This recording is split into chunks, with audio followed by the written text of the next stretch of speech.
Uma semana de espera e a gente tá aqui hoje para poder falar sobre o capítulo 317 de Black Clover, que chegou para mostrar que o mangá ainda tinha assim coisas interessantes para entregar sobre esse arco de Spade e com uma virada monstruosa que pode fazer com que o rumo das coisas mudem completamente daqui por diante. A gente tem o Patry resgatando o William, a gente tem olhares apaixonados entre o Yuno e o Asta, tem momento emocionante com o Yami, os capitães com a cara grudada no chão, um novo personagem misterioso adicionado e com um design muito massa e finalmente a real forma do Lucifero, que com as informações que eu fui juntando ao longo dos últimos capítulos, né, junto de acontecimentos desse daqui, do 317, acaba refutando uma teoria que eu tinha trazido há um tempo atrás sobre a saída do Lucifero do submundo e acaba explicando, pelo menos que parcialmente, por que ele não tinha aparecido na forma física real dele até agora se o segundo portão estava aberto. E tecnicamente o Maurice tinha alterado toda a Clifote, né, e por que ele tá só se manifestando ao invés de ele sair pela porta da frente. Então vamos lá, porque tem bastante coisa pra gente falar. Depois que o Asta partiu o Verminoso no meio lá no capítulo 316, parecia que tudo ia ficar bem e o mundo ia ser salvo, né? Mas eles ainda tinham que lidar com as consequências daquela manifestação do Lucifero, até porque ele foi partido ao meio, mas ele não foi desintegrado. E pelo segundo quadro, lá da primeira página, a gente pode ter uma noção maior da proporção física dessa minhocona gigante aí do demônio.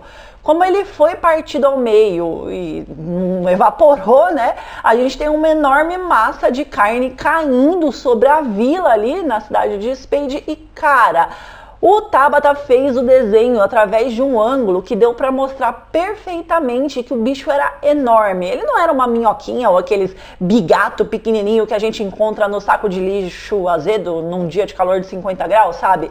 O bicho era tão grande que as casas daquela cidade ali, daquela vila, ficaram pequenininhas perto dele. Então, né, a queda dele ali significa a destruição de boa parte daquela região e com a morte de muita gente. Mas a gente ainda tinha o nosso menino amado pela Mana, né, que chegou ali com a Mimosa dando suporte para ele. Afinal de contas, ele ficou bem destruído na luta contra o Zenon, então ela tá ali curando ele. Mas a gente também não pode achar que ele tinha tempo para poder ficar meia hora parado esperando a recuperação completa. Então, o que é que ele faz?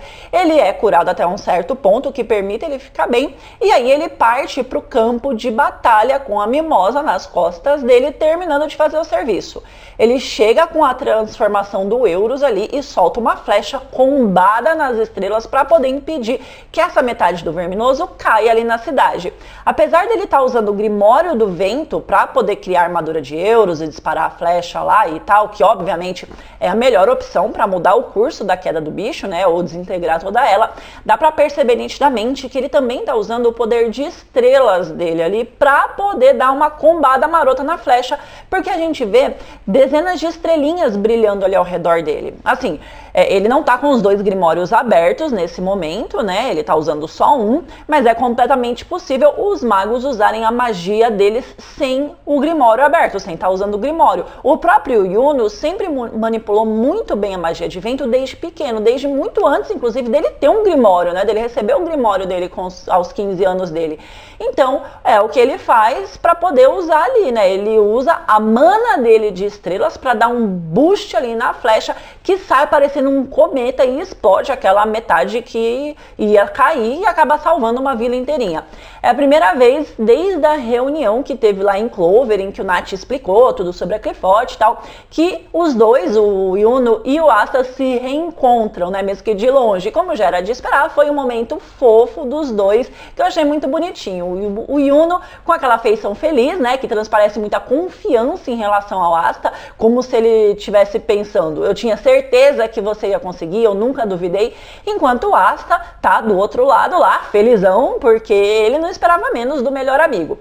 Não é como se eles estivessem, né, ouvindo o que um e o outro falaram ali, o Asta pensou alto, sabe, quando a gente tá sozinho e faz um comentário em voz alta. Então, o nosso anão bombado é desses, ele é serelepe, ele tá feliz, ele tá demonstrando. E o Yuno, apesar de ser muito fechado, sem muita expressão verbal, né, para poder demonstrar sentimentos, dá aquele sorriso que que ele só é capaz de dar quando é algo relacionado ao Asta, que até a Bel tem ciúmes. Fofos demais, eu acho foda essa amizade e a admiração que um tem pelo outro. E tanto é que o Yuno não é de se expressar, que quando os cidadãos ali do reino de Spade chegam pra abraçar ele e comemorar, ele faz aquela cara de ei, não precisa disso, que saco, me solta, sabe? Claro que isso é uma quebra de tensão junto com uma outra que rola ali também, que eu já vou comentar, mas também serve para mostrar esse contraste do Yuno, que só consegue se abrir verdadeiramente quando é algo relacionado ao Asta, que é alguém com quem ele tem intimidade o suficiente para isso, né? Tem consideração, amor, tem carinho.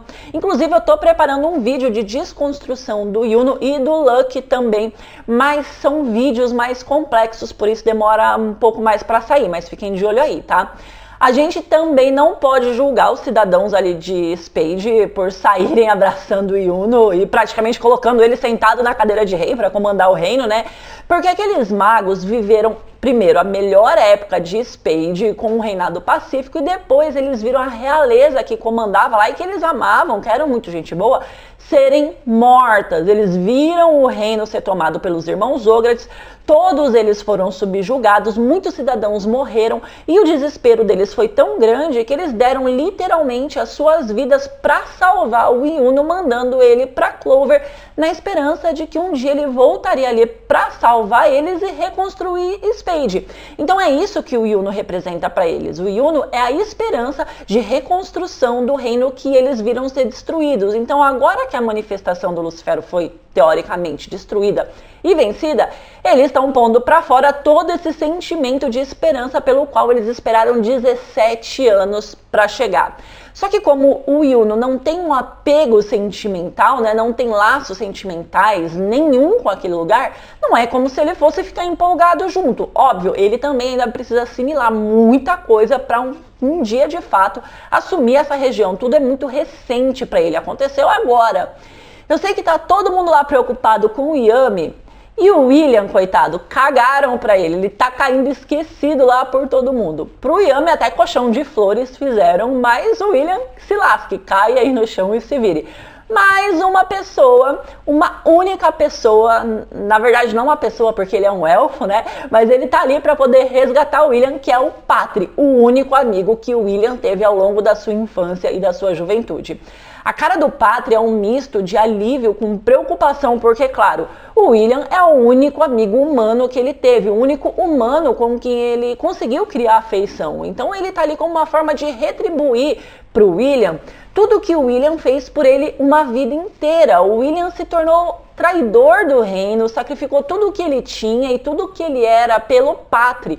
Então o Patri carrega com ele uma dívida eterna de gratidão tão grande que ele não poderia fazer menos do que estar ali por ele também, né? Para poder ajudar na medida do possível no resgate dele. Junto de todos esses acontecimentos, a gente tem um outro momento muito curtinho de quebra de tensão, que vai ficar mais divertido no anime do que no mangá, porque lá a gente vai ter toda a continuidade da expressão facial do momento, que é a hora em que o Langris dá aquele suspiro de alívio pelo Patri ter pego o Vengeance que tava caindo, né? Tipo, ele já tava contando que o cara ia morrer estatelado no chão, mas o Patri chega e salva ele. E obviamente, junto de tudo isso, a gente tem os touros negros reunidos em torno ali do Yami, num ângulo, pra gente poder capturar a visão que o Yami tá tendo daquele momento. Todos muito felizes, mas alguns ali estão extremamente mais emocionados que os outros, como a Vanessa, a Charme e o Finral, que estão até chorando de felicidade. Só que, enquanto tá todo mundo comemorando, todo mundo felizão, o Nat tá sério, né? Ele tá observando alguma coisa esquisita, porque ele, mais do que qualquer um ali, conhece os demônios e conhece como as coisas relacionadas a eles funcionam. Então ele aparenta estar incomodado com alguma coisa que a gente descobre mais pra frente, que nada mais é que um novo demônio, um demônio supremo, inclusive. Enquanto tá todo mundo feliz e descontraído, esse novo demônio aparece de uma forma completamente silenciosa, ninguém viu a chegada dele, ninguém sentiu a presença dele, e ele tá ali no meio de todo mundo tranquilão, sentado numa pedra. Na hora que ele abre a boca e fala, a galera congela. Por quê? Porque nesse rolê todo mundo, inclusive eu, achava que as posições dos portais tinham sido alteradas e que o demônio supremo desse portal agora era o Lucifero, né? Afinal de contas, o Maurice tinha falado que tinha alterado tudo na Qliphothe, reconstruído a parada toda lá. Então, para todo mundo era isso. Ele trocou os portões de posição e agora era só matar o Lucifero, interromper a Qliphothe e pronto. Nenhum outro portão ia abrir, nenhum outro demônio ia aparecer.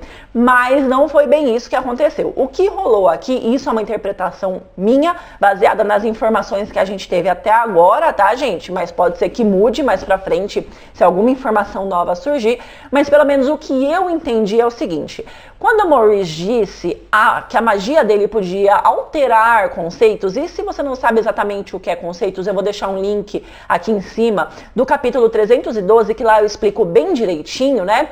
Ele tinha dito que ele tinha alterado toda a Qliphothe e as paradas lá, então provavelmente o que rolou não foi que ele remodelou todos os portões como todo mundo tinha teorizado lá nos vídeos do 311 e 312, mas que a alteração de conceitos se referia às regras da Qliphothe e de como ela funcionaria para os demônios saírem de lá. E por que eu tô falando isso? Porque agora, com a saída desse demônio supremo do segundo portal, as explicações do Maurice, que tinham ficado muito vagas e muito superficiais, junto de uma fala do Lucifero sobre ter valido a pena observar o processo de fuga da Megícula através da maldição para poder se manifestar na Terra sem a abertura do portão dela, lembra?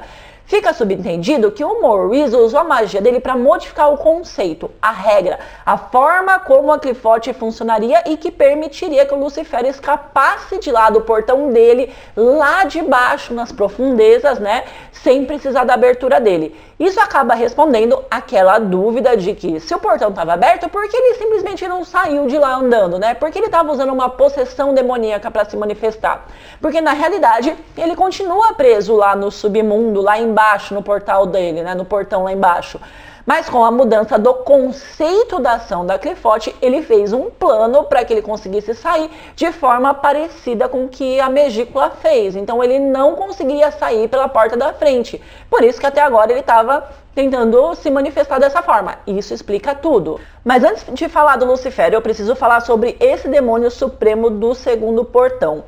Primeiro, que o Nat, assim que bateu o olho nele, já identificou que ele era um risco muito grande, né? E quem ele era, e que eles estavam correndo muito perigo com aquele bicho ali, que inclusive ficou com um design muito bonito, curti demais a forma física dele. E segundo, na hora que eu bati o olho nesse cara, mano, eu pensei assim, ele tá parecendo quando eu acordo, mole, com os olhos pesados, inchados, parecendo com cara de maconheiro, aquela cara de sono e de preguiça, né, de quem teve o sono interrompido.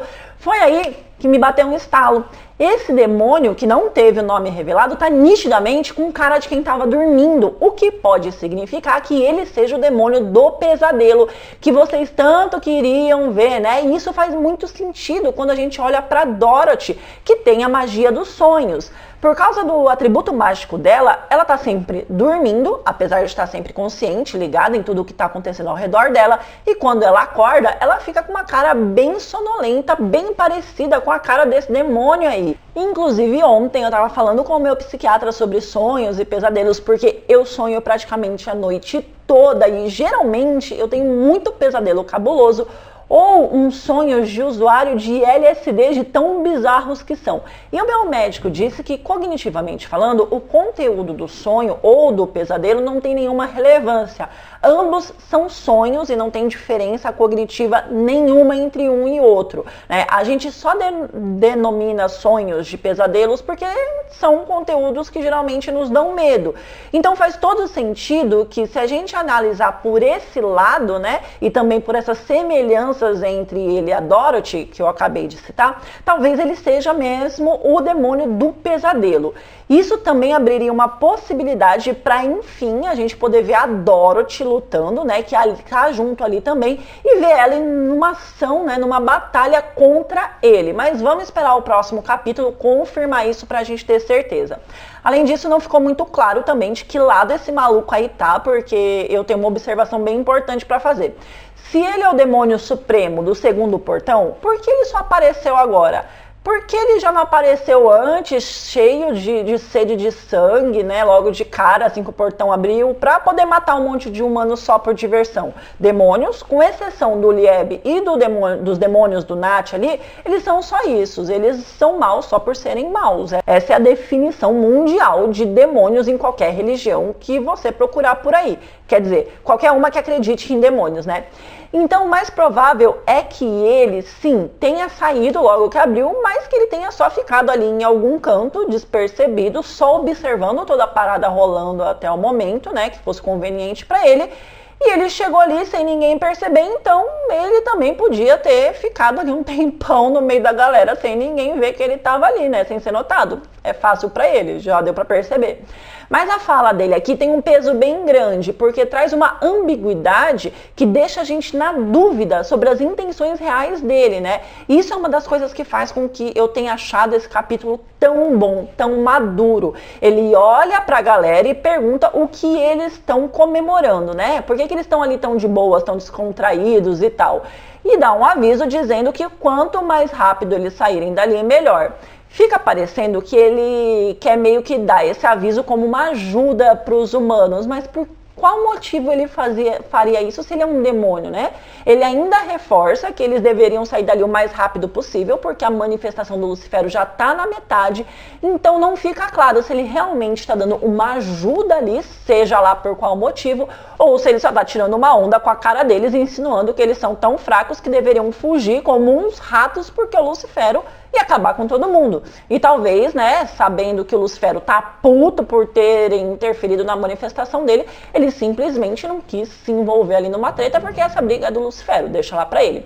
Cara, esse demônio parece que vai ter uma profundidade maior e uma construção mais complexa do que a maioria dos vilões em Black Clover, então eu tô bem ansiosa para saber mais sobre ele. E aí começa a rolar a virada que ninguém esperava, não desse jeito pelo menos, que é a aparição da forma do tio Lu agora, né, logo depois de tudo parecer que estava bem para eles. Até porque aquela paz que precede o caos já tinha acontecido com a derrota do Morris, né? Que todo mundo achou que ia ficar tudo bem. E aí veio a manifestação do Lucifero através do Verminoso. Então, o padrão em roteiros é que agora eles tivessem definitivamente o momento de vitória para que fosse construído aos poucos um novo ápice de tensão. Mas o Tabata quebrou esse padrão, trazendo ali a manifestação do real do Lucifero na verdadeira forma física e com um poder absurdo logo em seguida. Quando o Verminoso foi destruído, o que ele fez? O Lucifero criou um vórtice que sugou toda aquela matéria condensada dos demônios, né, que ele fundiu para criar o Verminoso, e literalmente saiu dali de dentro de um buraco negro. Mano, um buraco negro. Vocês estão ligados do que é um buraco negro? O buraco negro é uma região no espaço-tempo em que o campo gravitacional é tão intenso que nada pode escapar. E qual é o atributo dele?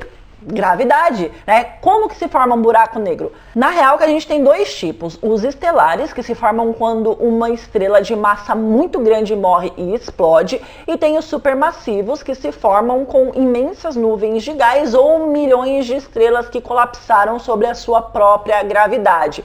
Então o que provavelmente rolou aqui é que o Lucifero colapsou todos aqueles demônios que estavam sendo usados na fusão lá do Verminoso, né? E com um campo gravitacional tão pesado, ele sugou toda essa matéria para criar um buraco negro de onde ele ia sair. Talvez você me fale, mas Fernanda, é impossível qualquer coisa sair de um buraco negro. Bom, é verdade. Mas aqui a gente está falando do dono do atributo da gravidade. Então, para ele, isso é possível sim, né? Então, eu acho que, essa ligação toda que o Tabata faz é muito incrível. E, mano, agora a gente tem também o segundo ápice desse capítulo, que é a visão da forma física do Lucifero, que ficou muito mesmo. Nicole, bota um pi aí pra eu não tomar desmonetização do YouTube, por favor. Ele sai de lá full pistola e com um único movimento, bem no estilo Muzan criança, no primeiro capítulo da segunda temporada de Demon Slayer, ele faz todo mundo beijar o chão com o dedinho, né? E todo mundo mesmo, todos os capitães que estavam ali, inclusive a Merel Leone e o Fuego Leão, que eram os únicos que estavam conseguindo resistir. Quer dizer, o Nat também estava conseguindo resistir, né? Mas ele convenientemente tem um demônio que faz ele resistir à gravidade. é muito foda porque ele sai dali com uma postura de rei mesmo, sabe? O que a gente não, né? Mas o que as pessoas faziam antigamente quando elas encontravam um rei? Elas se curvavam, se prostravam, né? E se você não fazia aquilo, alguém vinha e te empurrava com tudo até você ficar curvado no chão perante o rei. Como ninguém ali se curvou diante dele, ele mexe o dedinho e tchuplau, todo mundo com a cara no chão. A gente tem 2 quadros ali que exaltam essa posição do Lucifero. Um antes dele fazer o movimento com o dedinho, né, que ele tá flutuando no ar acima da cabeça de todos. Então ele tá numa posição mais elevada, enquanto todo mundo olha para cima ali, sugerindo a superioridade dele chegando diante de todo mundo, né? Como um rei mesmo, e mostrando que o fato dele estar fisicamente em um ângulo acima do resto, significa que ele é superior e trazendo também essa sensação de supremacia dele em relação a todos os magos ali. E tem um outro quadro mais pra frente que mostra tudo destruído ao redor, todos os cavaleiros no chão, mas muito no chão e só ele de pé, simbolizando novamente a soberania dele. Muito foda essa forma do Tabata ressaltar que ele realmente é o demônio mais tenebroso, o rei do submundo, mais perigoso de lá, né? Que o Nath, inclusive, disse que se ele saísse estaria tudo acabado e que o mundo ia ser destruído. Esse quadro é uma mostra disso, da soberania dele acima de tudo e de todos. Cara, o único que conseguiu ficar de pé foi o Asta, sem motivo aparente para isso, mas, né, em questão de milésimos de segundo, sem ele nem perceber, o tio Lu chega no ouvidinho dele, né, pra chamar ele de bastardo que interveio na manifestação completa dele. E essa fala em específico é um indício bem grande de que o Asta tem alguma ligação direta ou indireta com o submundo, né? Que tanta gente teoriza por aí, que o pai dele talvez seja um demônio ou coisas desse tipo, sabe? Porque o que é um bastardo? É um filho fora do casamento, é um filho de uma amante ou também pode ser alguém que não é de casta pura. Então, o Lucifero pode estar se referindo aqui ao fato, né, de que a Licita teria sido uma amante do pai do Asta, um possível usuário de poder demoníaco, talvez o 4º irmão Zogratis, quem sabe. E o Lucifero sabia disso, por isso chamou ele de bastardo. Ou então, que ele realmente é filho de um demônio com uma humana, por isso ele não seria de casta pura, ele seria um híbrido, meio demônio, meio humano. O capítulo acaba com o Asta suando frio, como ele nunca suou antes, trancando o cu que não passava nem o Wi-Fi mais, e agora provavelmente eles vão ter que fugir, porque além do Asta, do Yuno e da Mimosa, né, que são os únicos que aparentam estar ali com alguma condição real de lutar, não tem mais ninguém que possa fazer isso. Todos os capitães foram subjugados, né, e os 3 ali juntos não vão ser páreos pro demônio que literalmente subjugou até a Leona, gente. Pode ser que o Lucifero crie o reino dele ali naquele continente e a galera tenha que fugir para outro lugar, o que daria a possibilidade de expansão territorial para Black Clover e, consequentemente, mais coisas a serem inseridas. Mas vamos ver o próximo capítulo no que vai dar. Desculpe aí pelo vídeo longo, tá? Tinha muito mais coisa que eu queria falar, mas eu também não quero cansar vocês, então eu vou ficando por aqui. Eu também mudei a forma de fazer a edição do vídeo para evitar tomar strike, então eu não vou mais colocar a maior parte das cenas do mangá, porque o YouTube tá louco, cada hora eles bloqueiam a gente de uma forma, tá? Mas eu também vou deixar o link do mangá aqui embaixo para depois, se vocês quiserem ler, beleza, gente? Beijo pra vocês, tchau!